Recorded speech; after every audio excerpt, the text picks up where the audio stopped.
It's a great pleasure being here again. I've talked about KPIs at a previous event of yours, and I got some feedback from that, which I tried to incorporate here. And I'm trying to make something that you might think is not that interesting, kind of interesting. It's I'm framing this as a story about your company. So I think KPIs or key performance indicators or any kind of indicators somehow tell a story about your company. The reason for this is this. Usually when you think about any kind of metric that's important for you or for your company, it might be something like revenue, it might be something like impressions or clicks on a website. It could be something totally different, but it is this which defines how you look at your company. So if you look at your revenue every day versus you look at the views and impressions on your website every day, it's a very different picture. And so the numbers that you look at, the numbers that you use to manage your company, have not just an impact on your company, but on the way people, potential investors, partners, customers look at your company. So they kind of form a story about your company. So what I'm going to talk the next 30 minutes and what I want you to join me in is thinking about key performance indicators. Why do we have them? What should we measure? How do we measure stuff? And for whom do we do all of this?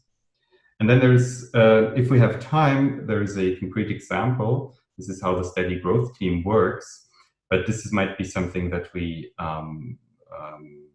should do if there's time after the discussion.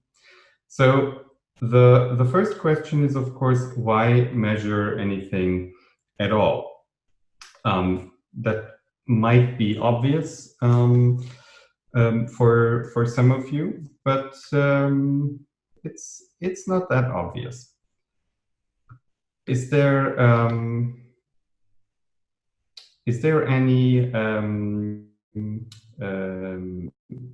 key performance indicator, any number, anything that you use in your company or in your organization? You can put that into the chat. There's something that you look at every day, because if that's that, then this is probably a key performance indicator. The reason why you're measuring stuff is because the stuff that you measure is the stuff that gets managed. That's the old adage by Peter Drucker. What gets measured gets managed. If you don't measure it, you can't manage it. So if you have the right indicators, you need them in order to manage your company. If you have the wrong indicators, not just the indicators pointing in the wrong directions, but if you're looking at the wrong indicators, you could direct your company into the wrong direction. Just look at car manufacturers. For years, they were looking at horsepower, brake horsepowers in their cars, and we're trying to improve on that. Some of them were looking at fuel consumption or efficiency, MPGs. But actually, one of the numbers that people should have looked at, but they didn't, was the amount of cup holders in the car. So at some point, they found out in market research that you shouldn't have just one, but you might need one for every single passenger in the car. And that is actually something that a customer can discern. They don't see how much horsepower the car has, and some people actually don't care or don't care that much. But the amount of cup holders, this is something that you can easily see and judge. The other reason why you measure stuff is because it helps you find out what a good decision is or looks like. So very often when you not just when you found a company, but when you run it, you will find that there's a lot of decisions to make. And as my professor of strategic communications once said, a decision is usually needed when it can't be made. That's the essence of a decision. So how do you decide? Well, a good decision is a decision that you think would move your KPIs into the right direction and that can be measured. So that's actually a good point that you can use in any kind of strategic discussion. If people say, I want to do this, and someone else says, but I prefer that,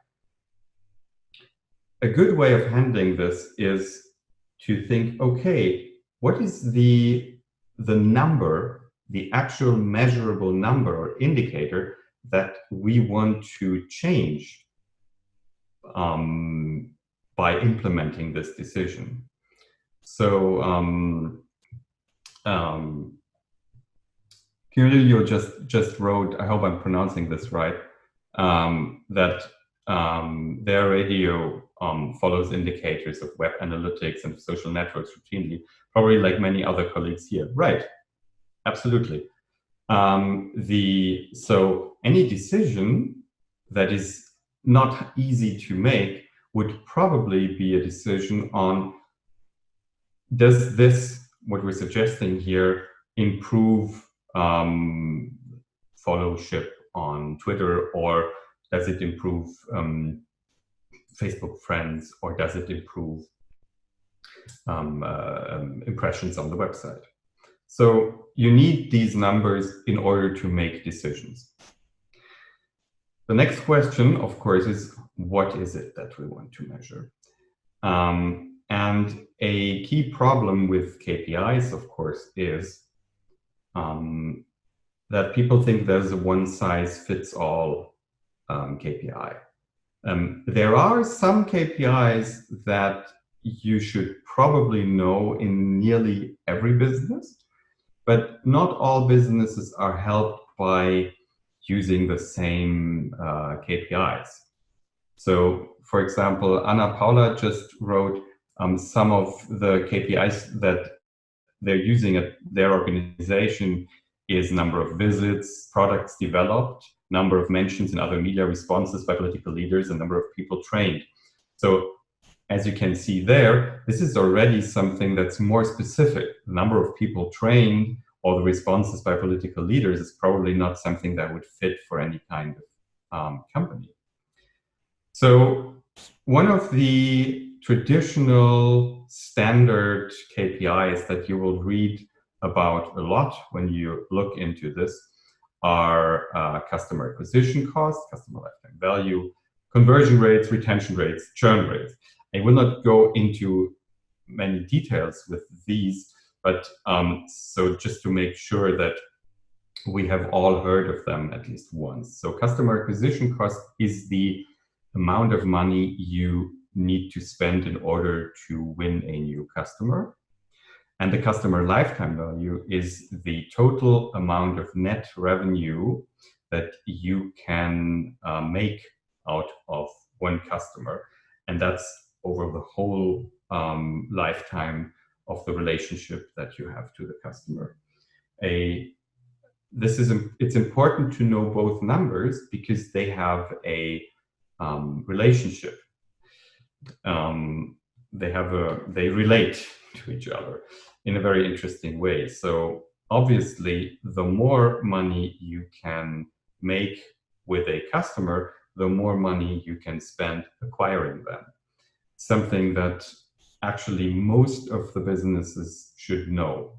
Like a question into the group would be, do you know the acquisition cost and the lifetime value of the customers that you have?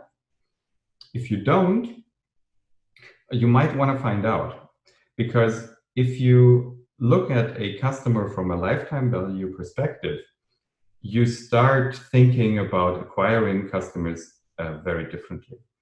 Think of Starbucks, for example. They're a good example. The lifetime value of an average Starbucks customer is something above $3,000, which means you can spend quite a lot of money to acquire one Starbucks customer, because they will come back and they will pay a lot for their coffee. This formula is the reason why there are some countries in which there is a Starbucks on every corner, because they found out the lifetime value of a customer goes up once they have more stores nearby. So if there's a Starbucks on your daily commute, chances are you will have a coffee multiple times per week, which means there is a good reason to open up even more stores. And then, of course, there are conversion rates, retention rates, churn rates.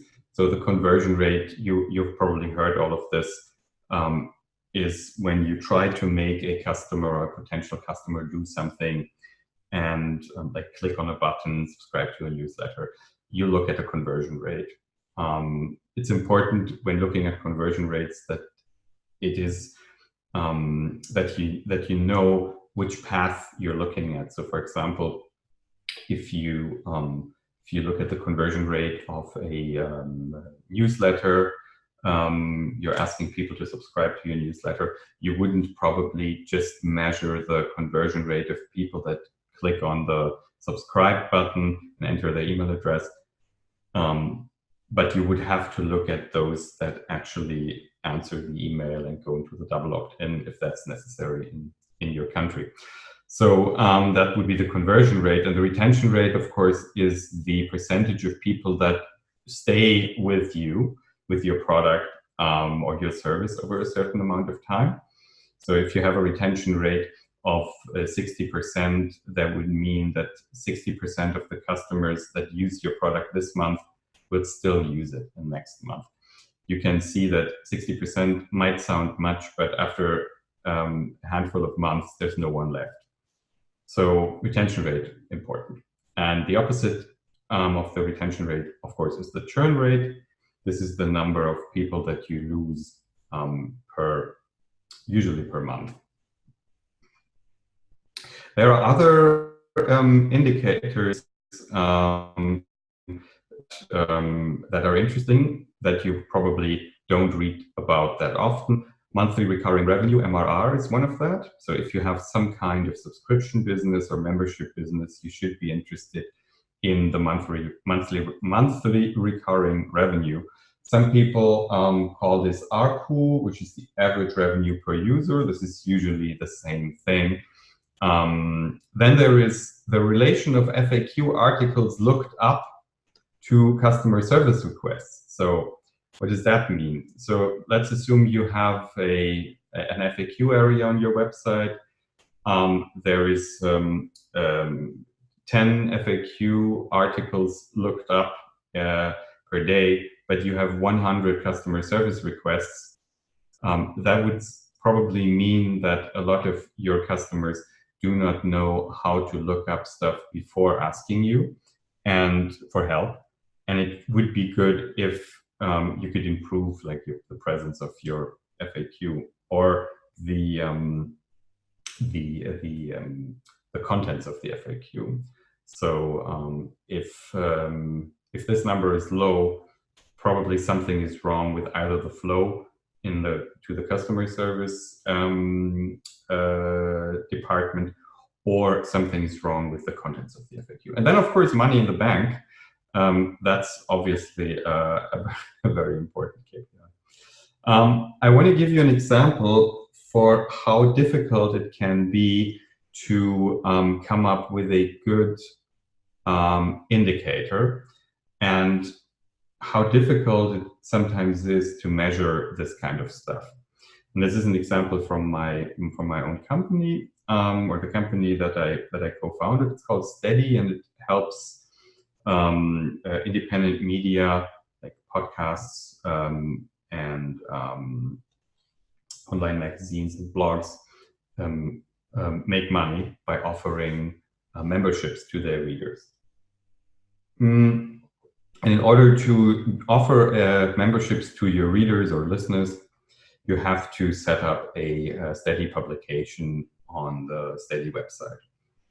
And that's usually what happens like some dozen times every day on Steady. But then we see, even though new publishers create their projects on Steady, they don't start making money right away, because they keep coming back and changing pricing. They change the description of their project. They're changing visuals, and they're changing the benefits, the rewards that they give to their subscribers. So this is not a big surprise, but obviously if this process takes very long, it could become cumbersome and we might lose these potential publishers. So we came up with this KPI: the time it takes for a newly created Steady publication to have its first paying member. That sounds pretty reasonable to me. Like, so they set up their Steady project. You can compare it to a Kickstarter project. So the moment you set this up is not the moment you start getting the supporters, because it takes a while to set everything up. And but we found that there is some publishers that are kind of stuck in this process, or it takes very long for them. And so we wanted to measure. First, we wanted to measure how long this takes, and then we wanted to improve on it. So we thought, okay, so a good indicator for now they have finally started telling their readers, viewers, and listeners about their membership program. A good indicator for that would be actually having the first paying member. So we looked at this number, and then we found out it's wrong. That doesn't tell us a lot, because the first paying member very often is the publisher themselves, because they want to try out the user experience. They want to find out if that's something that that they like from a flow point of view. So, okay, we said, well, then it's not the time it takes until they have their first paying member, but the second paying member. So the second paying member, that should do the trick. But then we found out, if we know this number now, let's say it's 60 days, that's usually what it was. And now we start changing something and improving on the user experience and the onboarding and everything. And then it changes and it gets better. So we would be able to push the 60 numbers down to, let's say, 40 or something. But then we found out, well, no, that it doesn't work like that, because the average that we found, like the 60 days, that was the average over all the time since Steady is in existence, which is the beginning of 2017. So, and in this time frame from beginning of 2017 to now, there were a lot of changes in the user experience. So probably it's not a good idea to look at the whole thing. So we changed this again and said, okay, we need to get back and find like historical numbers And then we found, well, no, this doesn't help us too. So we have to do this, like we have to limit our comparison time span down to, let's say, the last 3 months. So in the last 3 months, how long did it take for a publisher to create their study project, from creating their study project to having their first number? And so that was the idea. But then we found out, if we look at these numbers, they go up and down like crazy. So the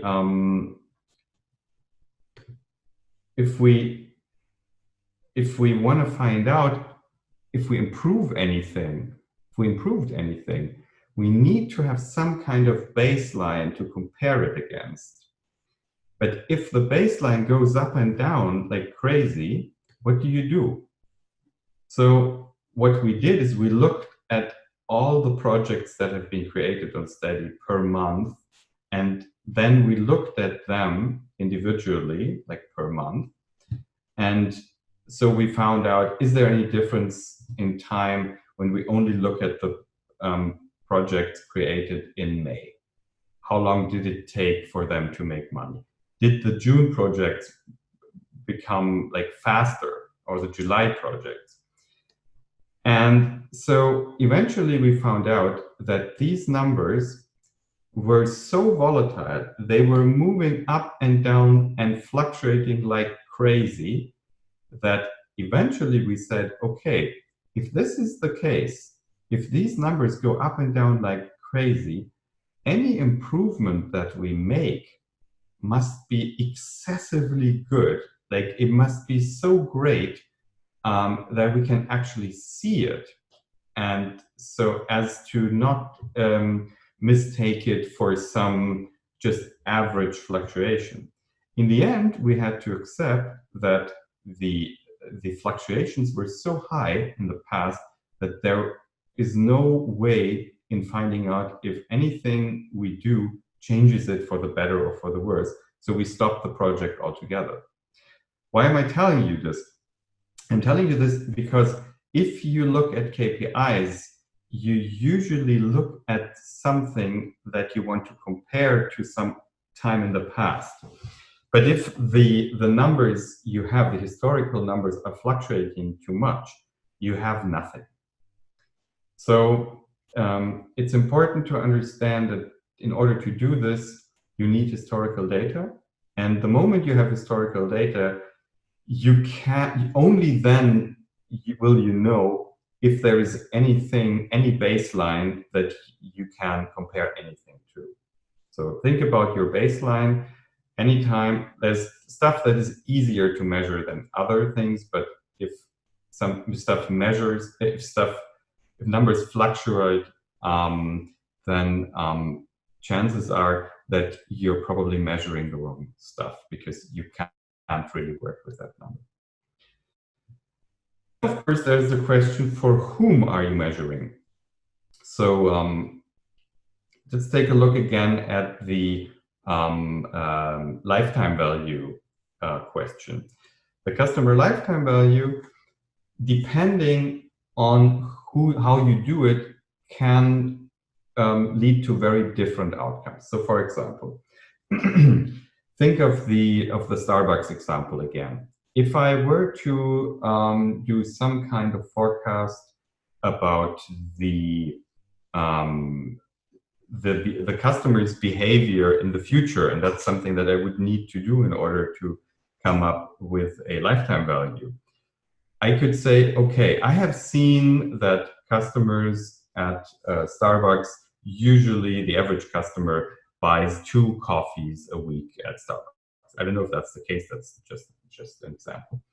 And then you assume this is going to happen next month and next year and in 2 years and in 4 years as well. But how do you know? So you don't.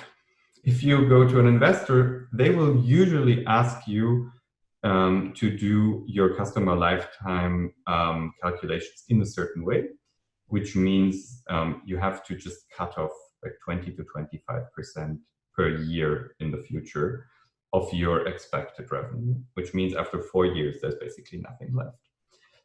They do this because there's a multitude of reasons, but the important reason for us here is that they just want to account for the fact that you don't know how the future will look like, and that's something that that they want to see you reflected in the customer lifetime value calculation. But if you are very bullish about your business, and if you think, no, I'm pretty sure that we will still have this customer in 4 years, for example, because you have a product that kind of locks them in, where it's very hard for them to switch, then you might be doing your lifetime value calculations differently and do it more aggressively. But then again, if you look at your cash flow, the money in the bank, you might want to be a bit less aggressive and be more cautious about what the future brings. So customer lifetime value can be calculated in very different ways, and you should know that if someone comes up with this term. So if you happen to talk to investors, the question is, of course, what kind of KPIs do they look at? And of course, this very much depends on the business and the industry that you're in and on the investor that you're talking to. But there are some indicators most investors will look at. The number one is the ratio of customer acquisition costs to customer lifetime value. If you're looking for if you're running a company that's in a growth market, they would probably like to see something where the lifetime value is at least 3 times the acquisition cost. So if you spend 100 euros to win over a customer, then they would like to see a lifetime value of 300 euros. Then they also look at the payback period. So how long does it take for you to get this money back? So let's say you can put on an ad on Facebook, let's say, and the ad will cost you like 100 euros or dollars, or the equivalent in your currency. And then you have this new customer, and then the customer becomes a member or a subscriber of your product or service. And it takes them 3 or 4 years to pay you back the 100 euros. That would be a problem because, as you know, the odds become worse and worse if you look into the future longer and longer. So after 3 years, the customer might not be there anymore to pay you back. So they would probably look for a payback period that's, I don't know, a year or 1.5 years or something. So no one would accept a payback period of 10 years because you don't know what's in 10 years. Like if you go 10 years back, people barely started using iPhones and smartphones and apps on their phone. Then, of course, the question is how to measure KPIs. So the good thing is nowadays there are a lot of relatively easy to use tools that you can integrate into your existing IT infrastructure to help you gather these numbers. So some of these tools are Tableau, Metabase, or Google Data Studio. But more important it is for you to understand that getting these numbers, getting KPIs, is teamwork. It's not something that can be done in just one department unless you have a business intelligence department. But usually they will ask for cooperation from other departments too. If you're in a smaller company, you probably don't have a BI unit or a business intelligence unit. So you have to gather the numbers yourself. And that means you have to talk to probably sales, to marketing, to developers, to talk to a lot of people to find out, do we have these numbers? Are they somewhere? If we don't have them, can we somehow generate them? Can we find them out? So there's it's a lot of going back and forth, and that's normal. So usually, if you're setting up a more data-driven approach in your company, you will sooner or later approach or come across the term data warehouse. So this is a place where it might be anonymized or not. Data that's coming from all kinds of sources is being copied to and analyzed. It can be analyzed by tools like Tableau, Metabase, etc. Google Data Studio is even free as far as I'm concerned. Metabase is kind of free. Tableau is not free. And then there are a lot of specialized tools like Profitwell that would just help you find out how you're doing in that subscription space. So if you have a subscription business, if you have a membership business, if you have any kind of business with recurring revenue, then Profitwell helps you. Profitwell is free too. How to manage KPIs is not something that we can look into in great detail now, unfortunately. So what I'm going to do, because I'm in the last minute of my half hour, is I'm going to recommend two things to you: a process and some literature, some recommended reading. So the process is objectives and key results. I'm not sure if you have heard this before. Perhaps in your company, people are already working with this. It's a way of aligning teams and managers with KPIs. So it's a system that's composed of regular meetings, a certain kind of goal setting that makes sure that people are working on stuff that can actually be measured. Not everything can be measured, but a lot can be measured. And the book that you might want to read, if this is interesting to you, is Measure What Matters by John Doerr. It's a book that explains this OKR system, objectives and key results system, as it was introduced in at Intel, which was one of the first companies to use a system like this. And the other recommendation for you, less theoretical and very helpful, is Andrew Chen's website. Andrew Chen is an investor at Andreessen Horowitz, one of the most important venture capital companies in the world, I should say. And the good thing is Andrew Chen shares his learnings from working with some of the fastest growing companies in the world in his blog and in his newsletter. It's free. There's no ads. It's just thinking about growing organizations or growing products, growing user bases, and how to organize teams that do that. Because it's not easy. I did it at Steady, and it's hard because usually what you do is you start building a department that eventually will just disturb other people's work, and you're not making a lot of friends in the first place. So Andrew Chen explains how to do this with less friction, less stress.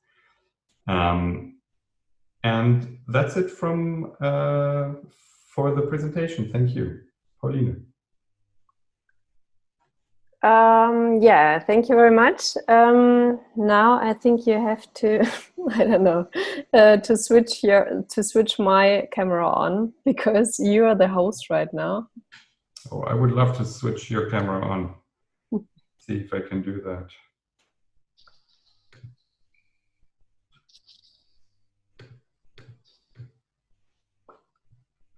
So I stopped sharing my screen.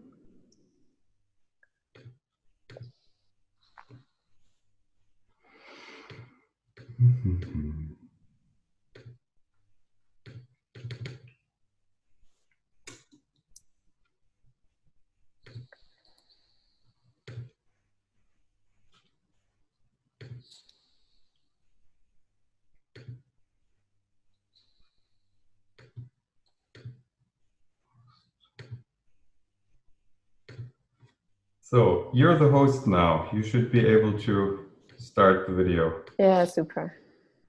Okay, cool. And now I can, and you cannot switch on your camera, right? I'm not allowed to, unfortunately. Okay. We try this as we did it previously. I'm the host now. No, I Okay. can't. Cool. Okay. So everybody can see both of us. Great. There was another comment. Yeah, by Gilberto. Yeah. So should we look into this right now, or Sure. Sure. Yeah. Okay. So Gilberto is From Brazil. Yeah. Okay. Hi, Gilberto. Yeah. We really I need just read the question because I think in the recorded session the chat window is not visible. So Gilberto says, at Lupa in Brazil, there are a B2B business, and all KPIs related to social media are used to check brand recognition and awareness, but they are not used to drive the business per se. We really need other KPIs focused on our clients, which are not readers, but media companies, social media platforms, and corporations. By now, money in the bank is my most beloved KPI, but we have the need to find more KPIs besides contracts, renovation, numbers. Are there any that you can recommend, Gabriel? I would, of course, need to know a bit more about the business. So contract renovation numbers. What is it that Lupa does? Or Paulina, do you know that? Yeah, they're doing fact checking. And they sell like service as fact checking for other media companies. So they do fact check figures or numbers or rumors or whatever stories in the web. And this is something that they are selling to other companies, that they're fact checking stuff and the web. companies that they're selling this to are other media outlets, yeah, but also like, you know, private companies. Like, for example, in the future, I guess it's also Coca-Cola and others that they're addressing. So probably the first question that I would ask is, how do these media companies get to know about Lupa? Is that the name of the company? Yeah, Lupa, right. So how do they get to know Lupa? Like, is it word of mouth, or are there ads, or how does it work? Like, how do new customers come in? And so I would probably look at that, because you say the contract renovation numbers, that probably means like the retention, like how do they stay with you? Is that like a monthly or an annual service that Lupa is offering? Fact check content to Gilberto says they sell fact check content to other media outlets, Facebook, and on-demand fact checking for companies. Okay. Normally they use social media to talk about their products and services. So your customers pay for the service on a monthly basis or an annual basis, or is that one-off? Yes. Okay. So of course, then okay. So you will then probably know the lifetime value of your customers, know how long they stay with you on average, how much money this will bring you, and then you know usually how much you can spend to acquiring them. And so I would very much look into how to acquire these customers at the price that you can afford. So unless you have a problem with retention, so if all of your customers are lost after 3 or 4 months, I would probably start working there. I'd start working from the back, like, right? So if you already have good retention numbers, that's good, because that means if you find additional customers, you can be sure of that, or relatively sure of their revenue in the future. But if your business is not good on the retention part, so you acquire a customer, but 2 months later they're gone, I would probably focus on that part. So make sure that they renew, or make sure that they don't buy monthly but annual plans, make the annual plans more attractive, stuff like that. So make sure that customers are more valuable to you. And once you know that number, you know what you can do on the acquisition side. And yes, money in the bank, of course, that would lower your money in the bank first. But once you're pretty sure about the lifetime value and the payback period, it could be a very, very good investment. Mm-hmm. Okay. So if there are any other questions, you can write them in the chat window. And I would just start with a couple of my questions that I prepared. You're running Steady right now, as you mentioned, for about 3 years. What is your key learning in terms of metrics?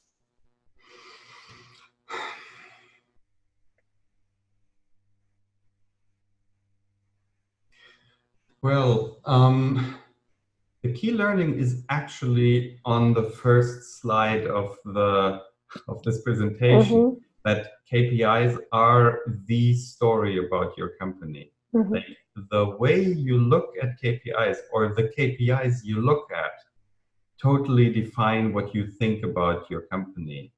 Because, for example, we found out something very interesting basically today at Steady, in our growth team, where all the numbers come together.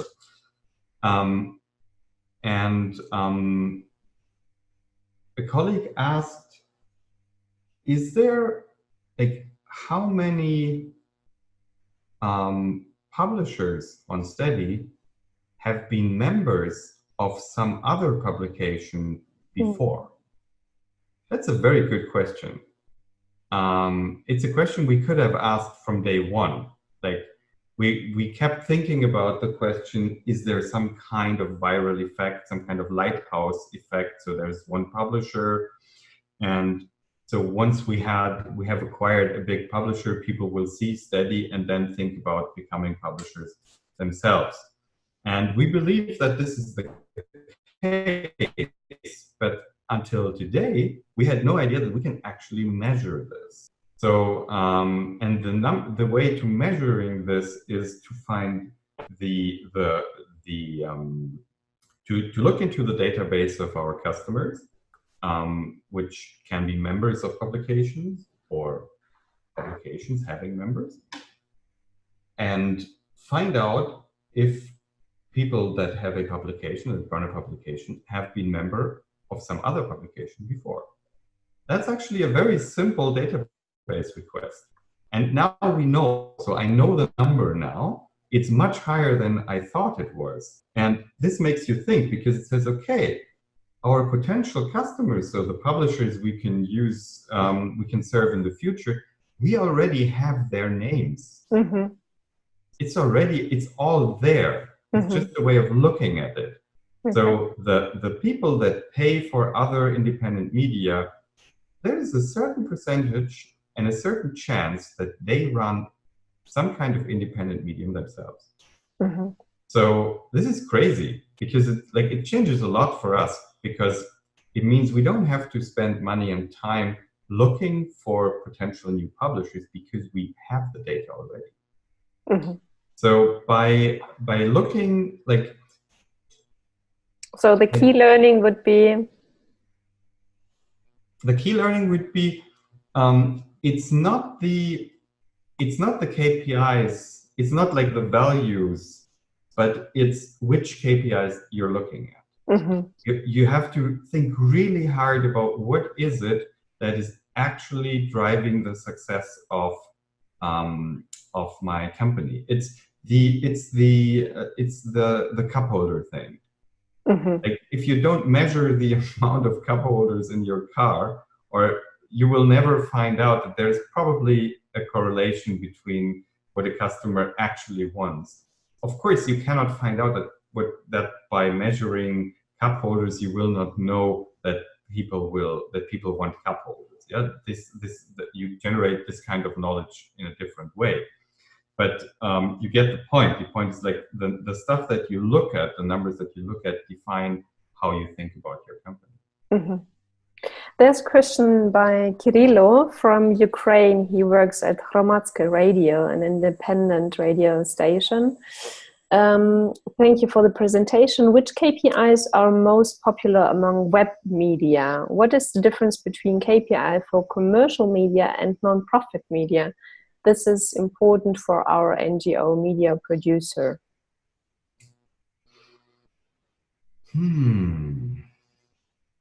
Good question. So, so for example, the first question: which KPIs are most popular among web media? So, what do you mean by web media? Digital media outlet, I guess. You know, what is only digital, not printed. Okay, so let's take an example from Krautreporter here in Germany. Yeah, they're familiar with that because Rico Grimm, the editor-in-chief, talked in Kiev at our first meetup about community building. So Krautreporter is a digital magazine in Germany, which was pretty successful in the crowdfunding campaign and have right now more than 11,000 members, if I'm right. Yeah, it's 11,000 something members that pay, now it's €6 a month. Okay. And it's a stable and nicely growing business. And nearly all of their content is behind paywalls. So how do they grow? And so what is the number that's really important to them? And I wrote articles for Krautreporter, so I know a bit about how they work. And so they're basically interested in one thing, and this is how many new memberships does an article sell? And how many existing memberships does an article retain? So, for example, so I wrote an article series, a 10-part series about learning to love classical music for people that have no idea about classical music or no interest in it. And so, and I saw, because as an author, you get to see the stats. I saw the numbers of new members generated from my articles declining from article over time. And I was thinking, oh, okay, so people actually lose interest now. It's good. We should leave it at that. And I've written enough about this topic. And so I talked to Krautreporter guys about that, and they were like, no, you're getting it all wrong. This is not how this works. What people do is the following. So once there is a new article coming out, they post the article or a link to the article on social media. And for these links, there is no paywall. So you actually get to read the whole thing without paying. And then what usually happens is people enter into this Krautreporter universe, let's say, when they discover the 7th or the 8th installment of the series. So they read the 8th part of the series on how to listen to classical music, and then they think it's interesting and they want to read the rest of the series. So they jump to the first article in the series, but the first article is not free. And then they become members. So actually, so in order to find out if it's still successful, you have to look at how well the first part of the series sells, because this is where people actually make the buying decision, because in the 8th part or the 9th part or wherever they enter Cloud Reporter 2, they're not being asked to become a member this aggressively. There is no paywall. So and then there is, on the other hand, there is articles that do not create new members, but that retain existing members. So they analyze this, they look into this. So what are the articles that the people read that do not cancel their membership? And there is an author at Cloud Reporter, I won't name names, but this author's texts never generate new members. But these texts make sure that people don't leave. This is very interesting. It's a very different kind of article. And they function differently. They're not the catchy stuff that creates new revenue, but they're the reliable, very good, well-researched stuff that people read and think, okay, Cloud Reporter is worth my money. Mm-hmm. And so in this case, the two important metrics are retention of a member, the paying member, and the amount of new members that a certain article generates. Mm-hmm. But there is more to this, and I would suggest to look into this. I'm going to share a link, if I may. It's called the Cloud Reporter Engaged Journalism Playbook, which explains a lot of this. And explains how the numbers that they're looking at. So more KPI stuff here. I sent it to Pauline. You can probably share it. Sure. Yeah. I'm not allowed to share directly to the people. Okay, here we go. You probably know why you're doing this to me. Yeah, I saw it recently that they published this playbook. I can also share it, via email. Okay. Because I do have the PDF on my desktop. But the question was if there is a different KPI between commercial and nonprofit media. Right. So as far as I'm concerned, nonprofit is a tax status. It's not a business model. So even if you're nonprofit, you have to make you have to make money, right? Yeah, sure. Yeah. So I'm not sure if there is a huge difference. Yeah. It's just that you cannot make profit. Right. But so you do have to invest everything that you are, earning. Exactly. So perhaps you can give me a more concrete example of like the problem that you're trying to solve, and perhaps we can come up with an idea of how to, what to measure in order to solve the problem. We can go forward with another question. What are the main mistakes of media startups concerning their metrics? What would you say, Gabriel? The one-size-fits-all approach is a huge problem, because you're making yourself more stupid than you are as a startup when you don't look into like what is the stuff that actually changes the or what is it that differentiates my customers from other companies' customers. So, for example, in my first company, which was a security software company, we found that there is a different reason for people to download and try a product than to keep it. So we had to tell them about a feature that we knew they wouldn't use on an everyday basis after all. But the feature was so interesting that people wanted to see it in action. So that was the feature that we were able to hide information in images without the image files getting bigger and without you being able to see the difference. And so you could send back and forth your vacation photos, but actually there's like complete business plans and Excel sheets, etc. inside. And that's of course something that is a bit like James Bond-ish. And this is what made people download the software, but it's not what made them keep the software and actually pay for it on an ongoing basis. That was some other feature.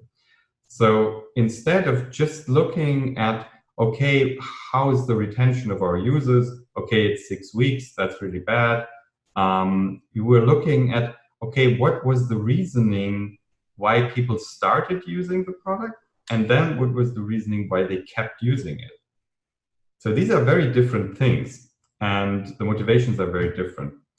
And so instead of just looking at the standard KPIs that I mentioned in the beginning, find the ones that actually are actionable for you. Like think about the problems that you have and then work on these. So for example, if you find out that people download your product but stop using it after 6 weeks, you have to find out why. And you would probably you don't just look at what happens after 6 weeks, but probably something happened when they downloaded it. Perhaps something in their expectation was wrong, and the expectation management needs to be changed. So I would say going for the one-size-fits-all approach is probably wrong. It's a good way to start, and you need to have these numbers if you want to talk to if you want to talk to investors or to other entrepreneurs. But that doesn't mean that these are the numbers that like make or break it for you. Is it necessary to hire a person who cares only about metrics, or is it something that founders should always have in their mind and in their hand? What do you think? Depends on the size of the company. I think about it all the time. 20 people? Or 25, is that steady right now? Yeah, so we're 25 or 26 right now, and we're thinking about hiring someone in this. But there might be businesses where you say, okay, it's the third person that you hire. Yeah, it can be much earlier. It very much depends, and I'm not even sure, like on what to have to say. Like there's a lot of variables here, depending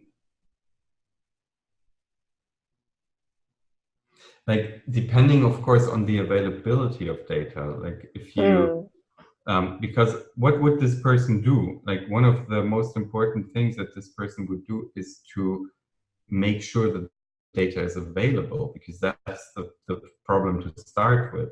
Most of the time, the numbers that you need, they're not available at all. And you have to gather them first. And so that's a problem. And if you can, you can start with with some kind of intern or student. There's a lot of people that are very bright and they're in their early 20s or mid 20s that can show you stuff that you haven't probably seen before, and that they know Tableau and these kinds of tools. And once you work with them, you might want to improve on that and hire a more senior person. That's something that happened at Steady. So we hired someone for a different task, and we found that this guy was really good with analytics and was able to give answers to questions that we usually didn't dream to think of. Okay, and these are students studying Economics or computer or science computer or science. yeah. Yeah. Okay, your picture is getting worse. So we have 20 minutes left, and there are only 5 people with us. 2 from Argentina, from Tequiado, and Gilberto from Lupa from Brazil, Kirill from Ukraine, and Margaret from the Elephant from Kenya. If you have hardcore fans. Yeah, if you have any questions left that Gabriel did not answer so far, you can write them still in the chat window. If you don't, I will just ask him my questions that I prepared. And the next one would be, how much time should a media startup calculate per month for having a deep view on their metrics per average? How much time per month? Yeah, or per day or per week? I don't know.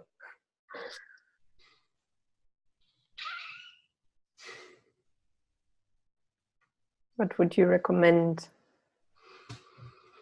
The problem is that this is like these are very so there's different phases, you know. So that you have you probably start How with much time do you spend?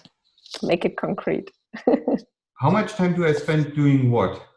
Watching at the metrics at Steady, or don't you? So looking at it every day. Yeah. Okay. And how, like 10 minutes or 5 minutes? Oh, 30 seconds. Okay. Something like that. Because usually they are okay, or the ones that are bad have been bad yesterday too, so nothing new. So looking at it is the easy part.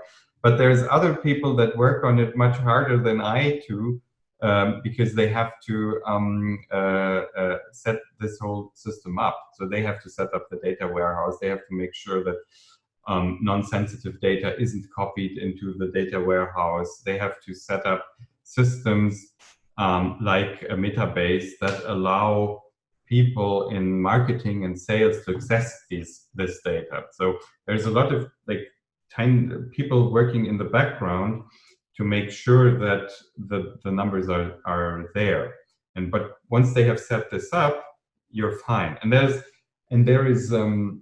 there are tools like these are called dashboard tools that like put all the important numbers on a big screen that you can put into your office, and so everyone can see where the company is at, which is a good thing. And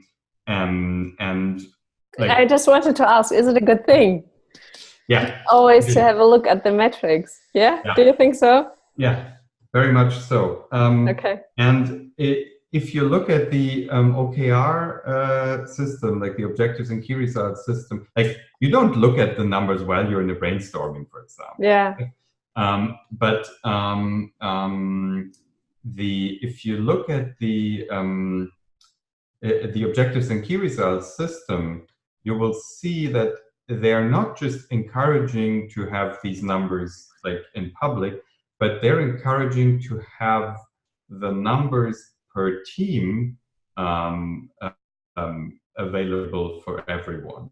So everyone should know what the KPIs for certain teams are. So every team has 2 or 3 numbers that ideally their work helps to improve. And every team should know what these KPIs are. Okay. And on the one hand to help, on the other hand, there's some kind of like motivational aspect. Okay. So there are 3 questions popping up. One is by Kirillo, how often someone needs to change or to replace KPIs? Yeah, very good question. If you use the OKR system as suggested, if you read John Doerr's book, Measure What Matters, etc., he would probably say every 3 months. So there are some KPIs that will never go away, like customer acquisition cost, customer lifetime value, monthly recurring revenue, money in the bank, that kind of stuff. But then there will be projects and stuff that is temporary. And then this OKR system asks you to review them every quarter. So we do that at Steady. So every quarter, there is a bunch of meetings that are very annoying because you with your team have to come up with the KPIs for the next quarter. It's not really KPIs, it's called objectives and key results, which is more like, this is a measurable goal, the what, and this is the steps that we need to take to get there, the how, so the key results. And this is something that changes every quarter. And sometimes we have to drag stuff from the last quarter to the next quarter because we didn't manage to get everything done. Okay. And Anna asks, are there any simple tools you recommend to start tracking these KPIs, or recommendations on how to optimize it in small teams? Yeah. So it depends on the kind of business that you run. So if you, Anna Paula, if you can write a bit about what your business is doing, I might be able to help you better. Yeah, Chequeade is a non-profit organization in Argentina, and they are doing fact-checking. So she's wondering, like, are there any tools for start tracking these KPIs and to optimize it in a small team? She means probably 20 people. Yes. Is this also a membership or a subscription? No, like they're starting right now with membership, but they're right now mostly donor funded. And they have also workshops, and she also writes that they do education on media literacy, like workshops on media literacy. So it's a non-profit, and they're working with fact-checking and education. So before talking about the tools that would help you, I would think about, like, what kind of numbers that you need, because it might be the numbers that you need are not available, like they're not in any kind of system, database, analytics tool, whatever. That I would start with that, because if I told you now, why not look into ProfitWell, for example, which is a great tool for any membership or subscription-based business to help you understand your growth. And they'll send you an email every day with the key numbers, etc., etc. So that's actually good. But it doesn't help when they don't have a membership campaign. Exactly. Yeah, right. So if you don't have recurring revenue, that won't help you. Yeah. So I would need to know. Yeah, okay. But Anna Plus, they've launched their membership program a couple of weeks ago. Right now, yeah. It's so sad that you didn't do that with Steady. But you're focused on Europe. Come on. Yeah, still. We would love to have helped. On Germany and now on Europe. So then I would ask you to look into ProfitWell. Yeah. That's a good tool to help you with this. If ProfitWell, because ProfitWell, you can probably, depends on how your membership program is set up. But depending on how it's set up, use this tool quite easily, and you don't need anyone to set anything up. That's probably how I would start. If that doesn't work, you have to look into the membership software that you're using, what kind of analytics they support, and start with that. But the first question is, what kind of numbers are interesting for you? And then where are these numbers? And then is there tools that can gather these numbers from there and present it to you? Interesting in terms of growing or getting profitable or being sustainable? Depends on your goals. The KPIs will not tell you like what to aim for, but some of them will tell you if there's something going wrong. Like, for example, if your acquisition costs are excessively high and your lifetime value is very low, then you will inevitably run into a problem. Think about this: the acquisition costs a lot of people don't know how to calculate them, and they think they say, I don't know how much it costs to win a new customer. A very good idea is to look at the number of people that work in sales or marketing or communications in your operation, and then add all of this together, like the money that, like the HR costs and the ad spend and everything that these people spend, and divide it by the number of new customers you have in the same period, let's say in a month. This is your customer acquisition costs. Mm. So if you pay a sales team 20,000 euros a month and you have 2 new customers per month, that means your customer acquisition cost is 10,000 euros. Yeah. Easy. Easy. Margaret asks you, she's wondering if you can speak to how to measure qualitative indicators and how to track the utilization of one's content. This is tricky. It's tricky, yeah. So tell me more about utilization of content. What kind of content is that? Kenya, the elephant is a website, and they're from Kenya, and she will write probably a couple of sentences. What does she mean exactly with utilization? Because it's really hard to measure something that's like, as you said, qualitatively. Yeah. Perhaps there is some way of breaking this down. So if you have a certain group of readers, and you know that there is like 2 or 3 different use cases or reasons why people read the content, I would start with a qualitative survey and ask people about how they use the content, what they expect from the content, etc. So, for example, Übermedien, one of the steady publishers that runs a media critique online magazine. We had a discussion like 2 years ago or something, where they said it's very energy draining to produce a hell of a lot of like small, quick, fast articles that happen like more or less in real time when the news breaks. And I asked them back, well, are you sure that this is what people pay for?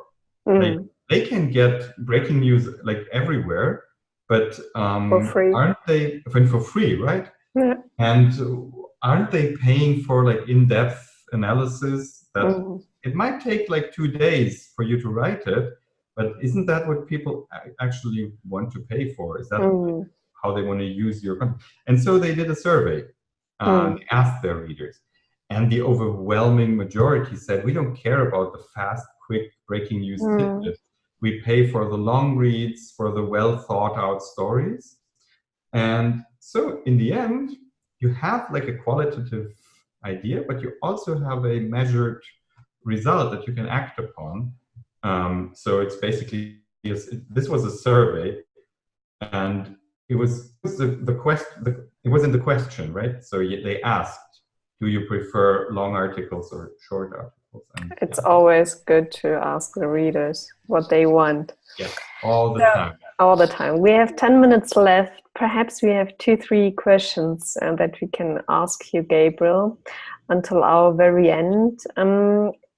I think like one thing is to measure KPIs, but the other thing are the conclusions, right? Yeah. So perhaps you can tell us like 1 or 2 examples at Steady that you made like conclusions out of the metrics to make it a little bit concrete.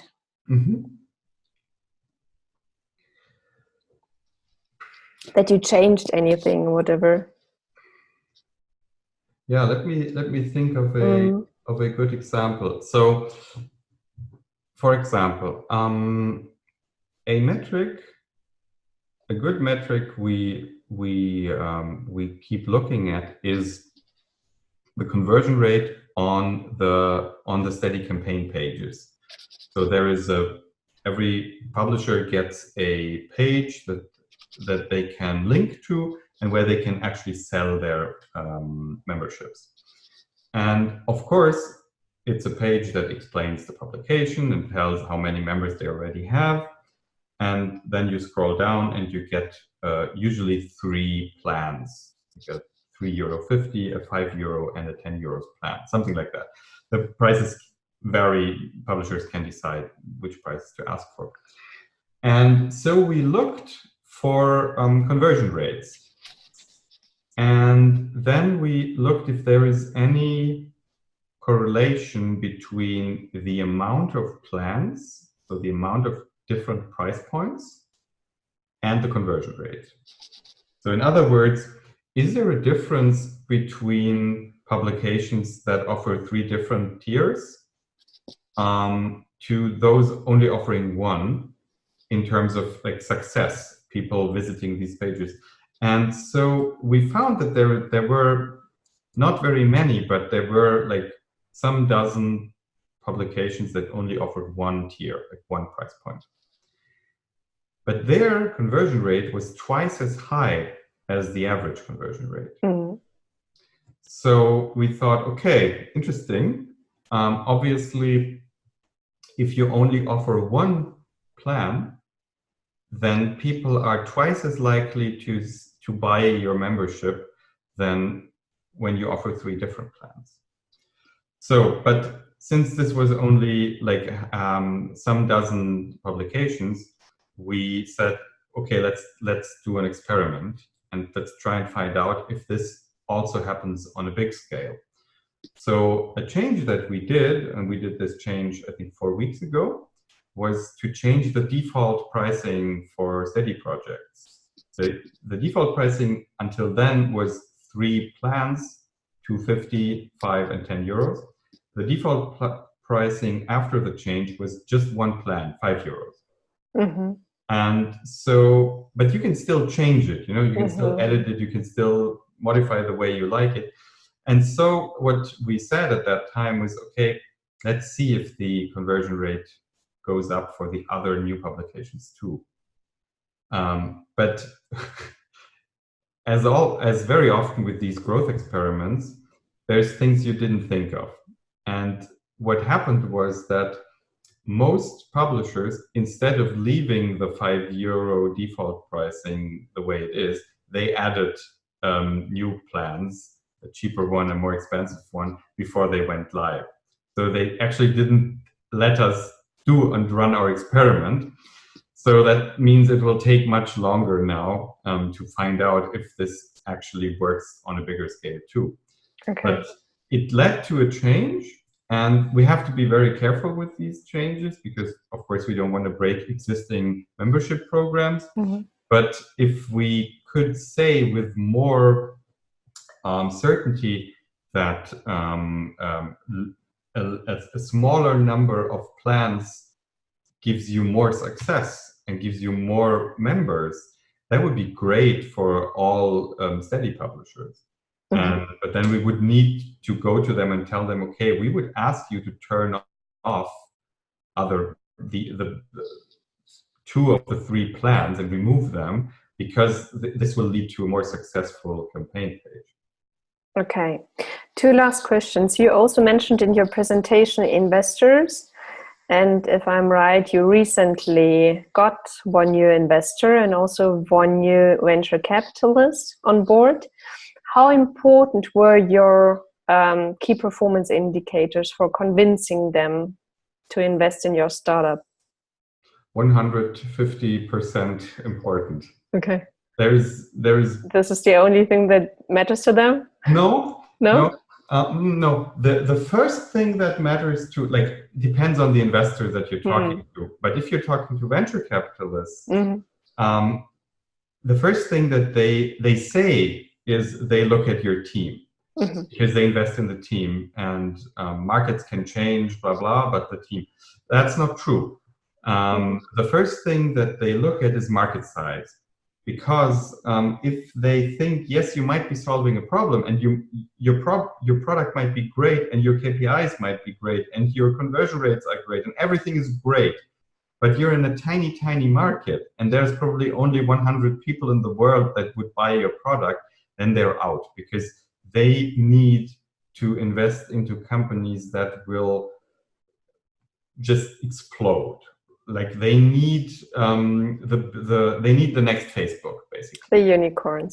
The unicorns, exactly, because they will invest in 30 other companies, out of which 20 will fail miserably, and 8 or 9 will be so-so, and so one of them has to be super successful. But in order for one to be super successful, they have to invest in companies exclusively that they think could become unicorns. So, but yes, so if you can take that hurdle, you will need a lot of KPIs to not just because you just they compare this to other potential investments, because there's always more people looking for money than there is money, and you're competing against other companies that also want the investors' money. But also because it shows that you actually know how to run a business. Yeah. Because if you don't know your KPIs, it's like you're flying in a jet in the fog. And just because I'm curious, how many KPIs did you present? 10? How many did I present? So in our pitch deck, let me think. Probably, 8 to 10, something like that. Yeah. And of course, I leave out the ones that don't look good, and I take the ones that look great and make them bigger. Sure. But according to my impression, many journalists are not too much familiar with numbers. Yeah. For example, 90% of my friends and colleagues hate their tax declaration and try to avoid it as far as they can. I hate my tax declaration too. My tax returns. I'm lucky to have a tax advisor that I trust. Okay. But at the very end, Gabriel, do you have a tip? How can journalists concretely change their attitude towards numbers? Whoa, you saved the hardest one to the very end. To the very end. Do you have any tips? It's just because they have to survive, or it's just part of their job as media entrepreneur, or what would you say? So, okay, we're not talking journalists, we're talking media entrepreneurs or but many of them are journalists or previous journalists, or yeah. So the problem is, if you're an entrepreneur, it's very unlikely that you can solve all the problems on your own, right? So the first thing that you have to become when you become an entrepreneur and you want to see your idea happening is to build a team. So you have to find people that believe in the same thing that you do. And so that's not the numbers game yet, but this is people that believe in the same things. That's very important. But then the managing stuff happens. You have to, at least for some time, become a manager. And that means you have to tell other people what to do. You have to tell them, you have to motivate them, and you have to tell them how you're going to measure them and how you're going to judge if they're doing the work. And it's much easier to do any of this if you have your KPIs. If you know this is the person whose sole job is it to make this number go up or that number go down, it's much easier. It's much easier than to tell them in excruciating detail 1,000 things that you think they should do and micromanage them and blah, blah, blah.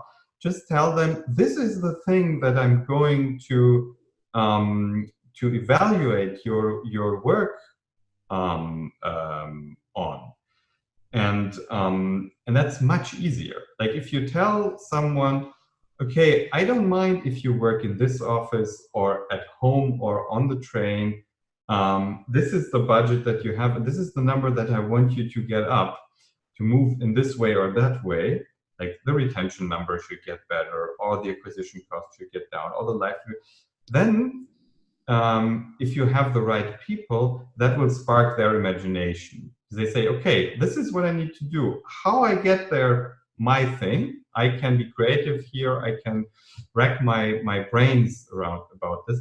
But if you just tell them, just do something, just then they will be frustrated and they don't know if they're good at what they're doing. And people would like to know if they're good at what they're doing. And having some numbers, not many, like 2 or 3 numbers, are very good indicators. So, for example, I have a colleague that is very young. This is his first job, like his first paid job, and his job is to write articles that help publishers, like a resource area. And we said, okay, so how are we going to measure if this is any good? And so one of the things is, of course, we ask the readers, like at the end of the article, was this helpful? Yes, no. And we ask, like, and there's another number, we look at what the percentage is of people that find articles that correspond to what they were looking for. And so it's interesting to see, like, and this is a journalist, so he learned like journalism, right? And he now looks at this number, like every week, like, okay, are people actually being helped by what I write? And how do I push this number up? And he adds new articles where he thinks people aren't satisfied, etc., etc. So, but the only thing that I said was, this is the numbers. Okay, so the very last question, Gabriel. You're planning going to Europe, right? So you would like to address more and more European publishers in the future. Yeah. Request for a short answer. What are your plans for the next 2 years? Oh, 3 years. My goodness. 2 years. 2 years. Yeah, 2 years. So what is the plan for the next 2 years? Yeah. Where do you want to be in 2021? Yeah. So in 2021, we want to make sure that the majority of our revenue doesn't come from Germany anymore. But right now, there are about 90% of your publishers Germans, right? So 90% of the publishers, but already I think 18 or 17% of the revenue comes from outside of Germany. Oh, yeah. So things are happening. Things are happening in Romania. Things are happening in the UK and in the Netherlands and in South Africa, by the way. So that would be one thing. And the other thing is, we would like to get much better at helping publishers that use Steady to convert more of their readers or listeners or viewers to paying members. So the whole engagement tools stuff that we're working on will be there then. So at that point in time, we will not just fulfill these memberships, but also help journalists create leads. So to like get email addresses from readers that might be interested to become members later, and have like surveys with them, so to connect them more closely to the outlet. Because as you said, you have to survey them all the time. And so a lot of that stuff needs to be done in order to improve the odds of people becoming members. That's also a KPI, right? At Cloud Reporter, they measured the relation between people taking part in surveys and people prolonging their or extending their Cloud Reporter membership. And I'm not giving away too much if I'm saying that there is a significant correlation between the two. Right. So those who are asked and who answer surveys stay with you longer. Okay. So thank you very much. Also from the participant side, Kirilo wrote, thank you for the great presentation and the answers. Thank you for your insights, for your time. Thank you also to the startups for your questions. I hope you enjoyed our second webinar organized by DW Academy. There will be another webinar session in November about safety for journalists, so physical safety, but also psychological and digital safety. And we will send you, of course, the invitation and the link. And now I just can say thank you very much, and I hope to see you next time. Take care and goodbye. Thank you. Bye-bye. Bye.